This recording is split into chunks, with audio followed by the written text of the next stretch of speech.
Все, я закриваю центр, я більше не можу, в мене більше немає сил.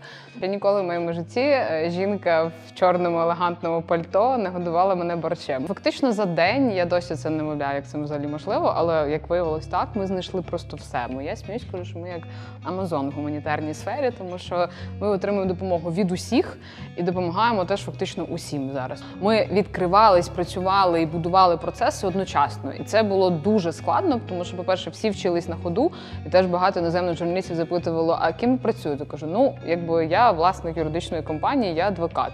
Вони такі, а ви що, колись займались? Кажу, ніколи. Вони, а як ви це робите? Я кажу, вчуся, тобто на ходу вчуся, що в мене є вибір.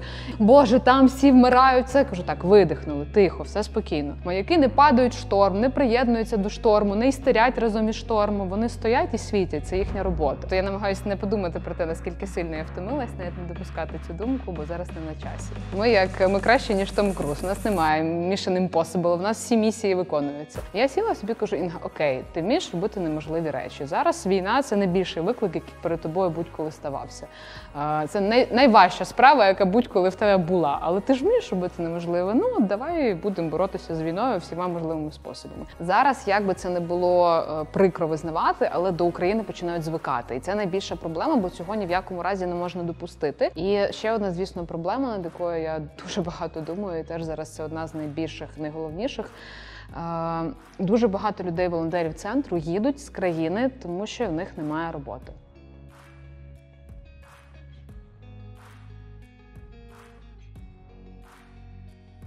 Насправді, дуже спонтанно, на другий день війни я працювала на кухні в територіальній обороні, просто волонтером, годувала хлопців борщем. І така вийшла ситуація, коли один воєнний, тобто уявіть собі ці всі розвалені будівлі та все, а в мене просто взагалі немає спортивного одягу в гардеробі.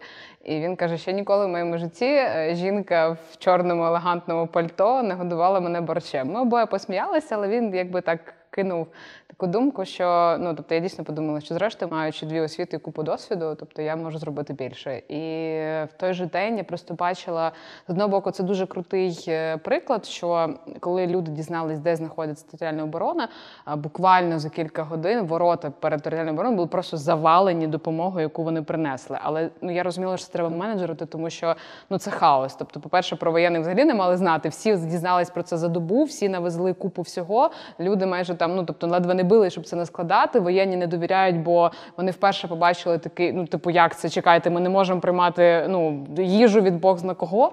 І виник хаос. Я поговорила з керівником, кажу, що буду робити волонтерський центр, тому що це все, треба перенаправити ці потоки, відменеджерити, щоб воно нормально працювало. Він каже, без питань, чи є менеджерський досвід. Я кажу, звісно, і освіта, і досвід, і фірма, власне, і мене громадська організація. І я приїжджаю додому, пишу в чат зі своїми подругами, що, дівчата, тут є така ідея, чи ви мене підтримуєте? Вони такі, цілком, як ти це бачиш? Я розповіла думку. Вони сказали, де ти це бачиш? Я теж так кажу, я бачу це тільки на ринку їжі. Це велика локація у нас в центрі, дуже відома, всі про неї знають. І, відповідно, вона ідеально підходила під ці потреби. Але, тобто, це було занадто амбіційно так казати, бо я не знала власників до цього дня. І, вони теж на мене, так, мої подруги кажуть, окей, іди проси. І на наступний день в мене з ними відбулась зустріч.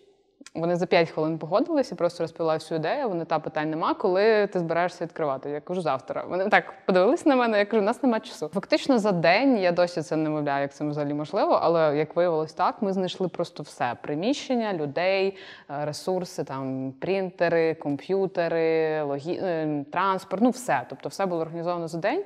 І на наступний день ми відкрилися, це було 28 лютого. Спочатку ми планували допомагати воєнним і територіальній обороні, і Одесі. Але буквально вже за тиждень стало зрозуміло, що росіяни лишають просто жахливі звірства з цивільними, тобто вони руйнують будинки, вони вбивають, вони катують. І кількість цивільних, які потребували допомоги, почала просто зростати в геометричній прогресії. І, відповідно, ми перенаправили трохи роботу центру.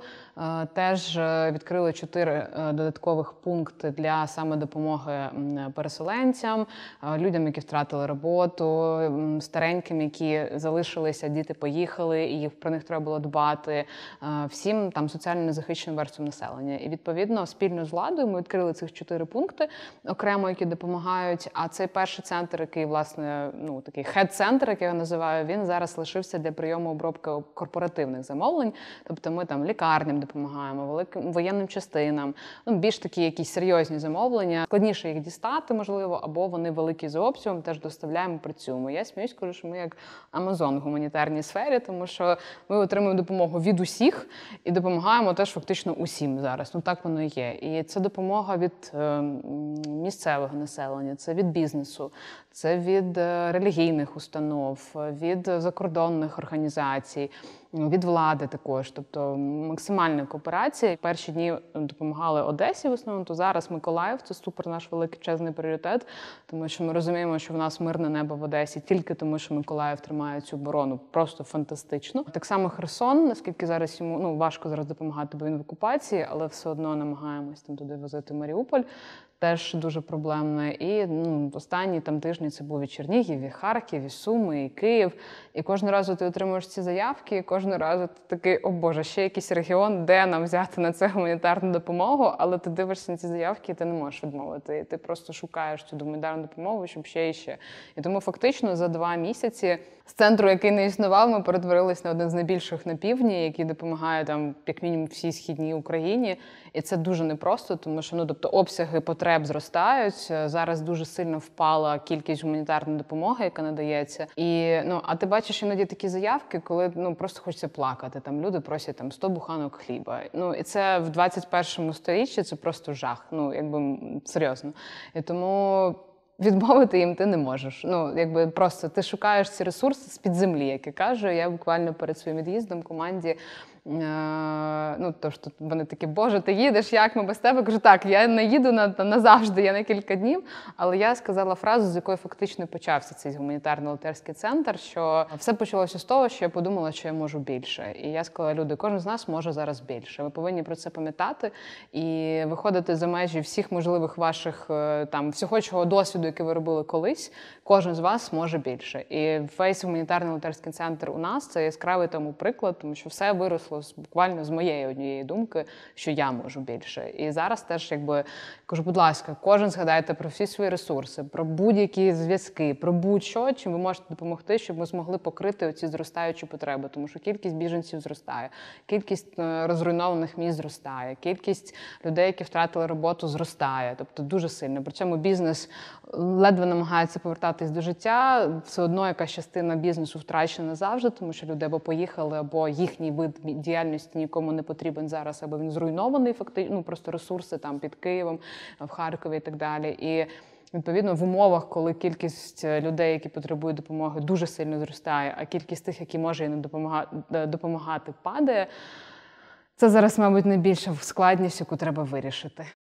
На початку війни найбільша складність була те, що, по-перше, я ніколи не працювала в логістиці, складами, з складським обліком, величезною купою товарів, їх треба було всі обліковувати під нас. Тобто, фактично, ми відкривались, працювали і будували процеси одночасно. І це було дуже складно, тому що, по-перше, всі вчились на ходу, і теж багато іноземних журналістів запитувало, а ким працюєте? Кажу, я власник юридичної компанії, я адвокат.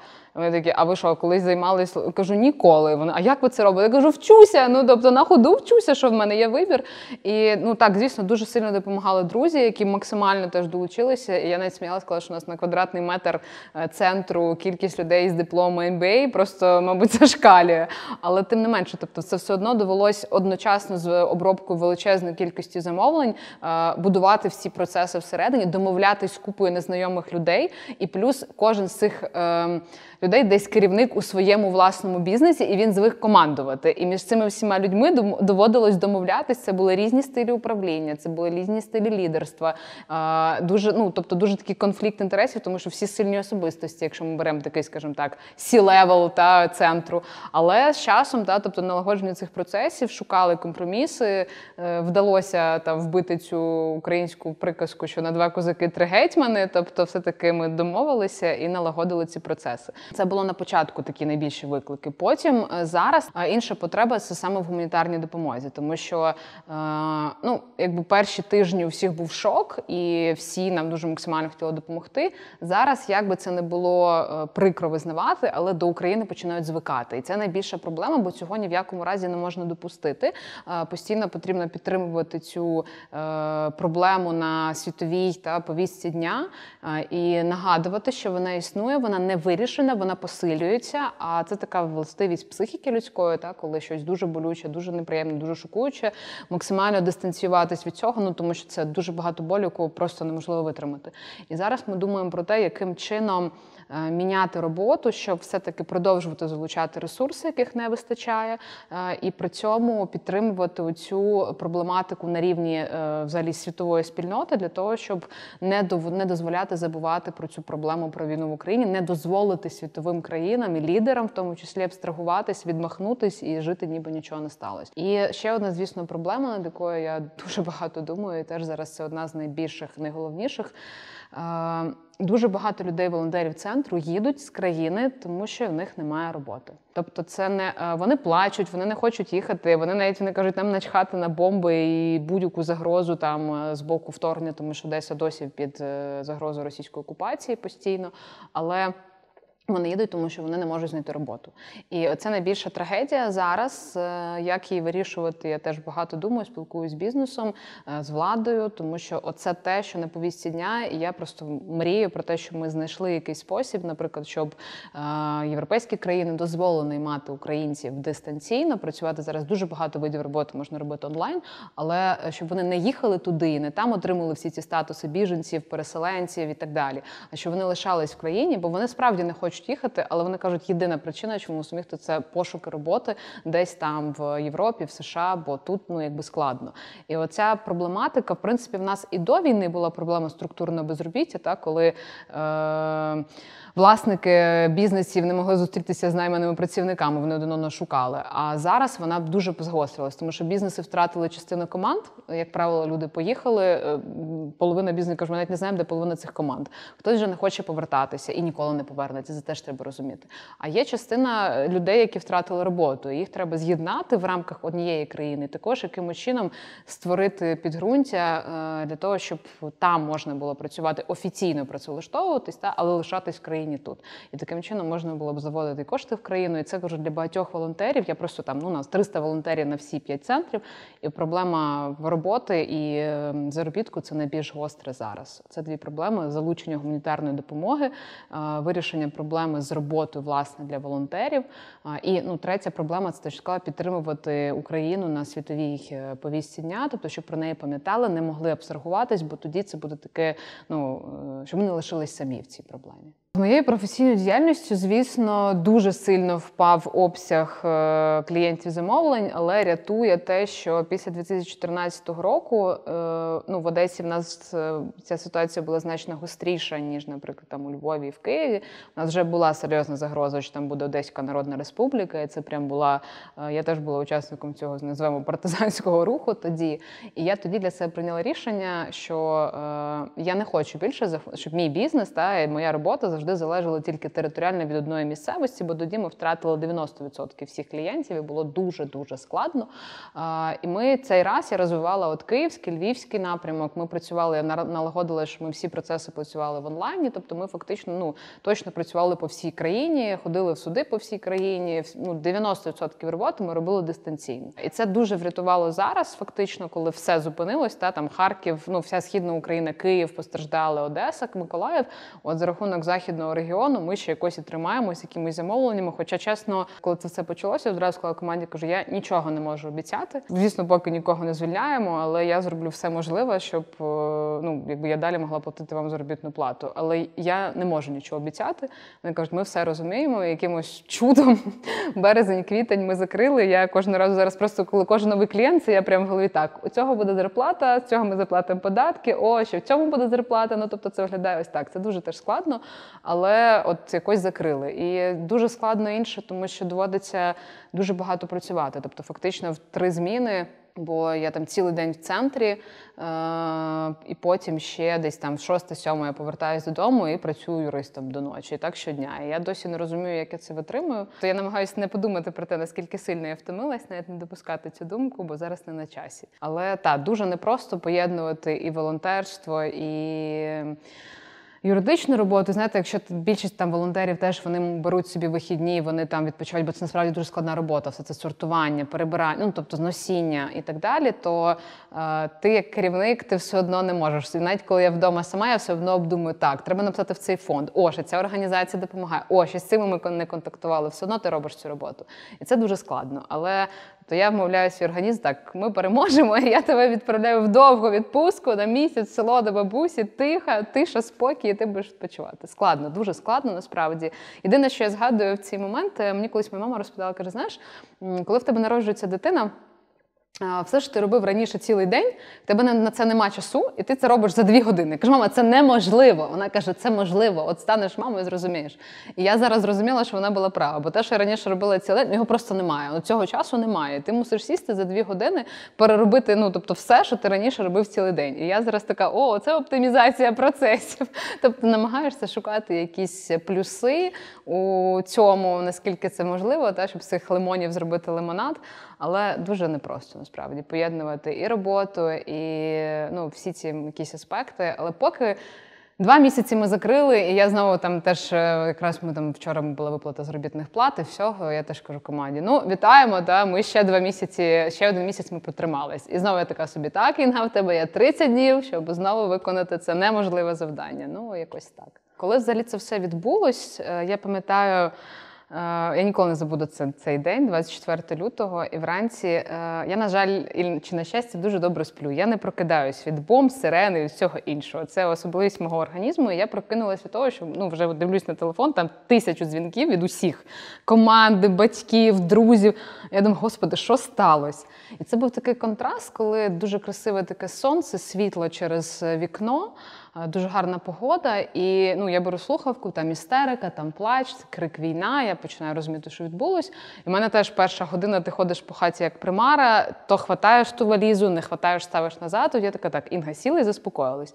І я для себе тоді, проаналізувавши все, зрозуміла, що, я зараз потрібна тут більше, ніж будь-де. Чому? Тому що моя експертиза юридична, в першу чергу, це, по-перше, вміння працювати в жахливому стресі завжди, з людьми, які є в жахливому емоційному стані, тому що ніхто до мене щасливим не приходить. І третє, це особлива експертиза нашої компанії, яку я, власне, горжуся, завжди казала, ми робимо неможливе. І завжди сміюсь, кажу, ми краще, ніж Том Круз. У нас немає Mission Impossible, в нас всі місії виконуються. І фактично ця експертиза робити неможливо, тобто це ми завжди брали якісь дуже нескладні справи, від яких інші відмовлялися, від дуже заплутаних процесів. І я сіла собі, кажу, Інга, окей, ти вмієш робити неможливі речі. Зараз війна – це найбільший виклик, який перед тобою будь-коли ставався. Це найважча справа, яка будь-коли в тебе була. Але ти ж вмієш робити неможливе? Давай будемо боротися з війною всіма можливими способами. І насправді, мене багато хто запитують, як ти не вигораєш, як ти витримуєш, тому що дуже багато людей, жахливі історії. Коли ти чуєш ці історії цих біженців, це дуже важко постійно перебувати навіть чисто емоційно в цьому стані.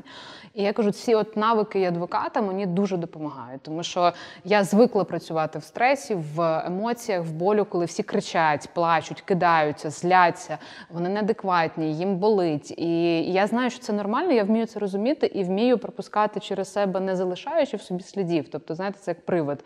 Воно пройшло через тебе, і ти відчув це, але пропустив далі, і все, і живеш далі. І от це дуже важливо. І насправді, от я зараз теж волонтерів цьому вчу, бо всі прибігають, Боже, там всі вмирають. Це, кажу, так, видихнули, тихо, все спокійно. І тут є ще така класна історія, яку насправді вигадала дівчинка в моїй команді, але вона дуже цьому пасує. У нас внутрішня в моїй компанії корпоративна є така історія, що ми, почалося з мене, вони кажуть, Інга, ви як маяк. Тобто, коли штормить, ви все одно продовжуєте стояти і світити. І це насправді дуже класна алегорія, тому що я зараз теж всім волонтерам кажуть, коли вони прибігають і починають там спасіть, помогіть, всі голі боси умирають, і треба негайно якось рятувати. Я кажу, стоп, маяки не падають в шторм, не приєднуються до шторму, не істерять разом із штормом, вони стоять і світять, це їхня робота. І якщо ви починаєте втрачати цю власну опору, власну стабільність, ви нікому не можете допомогти. Тобто все, якщо ви продовжуєте стояти, незважаючи на те, який торнадо навколо вас, оце ваше найголовніше завдання, бо тоді всі, хто через це торнадо має пройти, кого ви маєте провести, пройдуть. І от зараз, кажу, це історія з маяком, який повинен стояти стабільно, спокійно, світити. І це, насправді, завдання моє персональне, тому що я приходжу додому дуже часто просто без сил, без емоцій, без бажання вставати, взагалі щось робити, теж в сльозах, теж з болем, теж в стресі. Але я знаю, що в мене є вечір і ніч, щоб я себе знову могла зібрати, знайти ресурс і знову вийти і бути цим маяком. І оця історія зараз, вона насправді адвокатські навики мені дали дуже класний досвід. Тому що менеджерський, в мене його менше, я його здобуваю теж по ходу всі ці історії, а тим більше з таким масштабом, ти в один день став керівником 300 плюс людей. Я цього не очікувала. Але оця історія з роботою в важких стресових умовах, і так само, наприклад, дуже багато хто в шоці від новин, які розповідають росіяни, від того, наскільки вони спотворюють факти, від того, наскільки вони брешуть, абсолютно відверто. Всі ці бюрократичні якісь процеси, наприклад, у які зараз дуже багато що впирається, наприклад, отримання допомоги з Європи, і всі, о Боже, яка бюрократія. Я теж до цього звикла, тому що я звикла до роботи з чиновниками, я розумію, як працює ця процедура, я розумію цю всю сюрреалістичність цієї історії, і так далі. Тобто адвокатський досвід став найкращим підґрунтям в моїй ситуації зараз.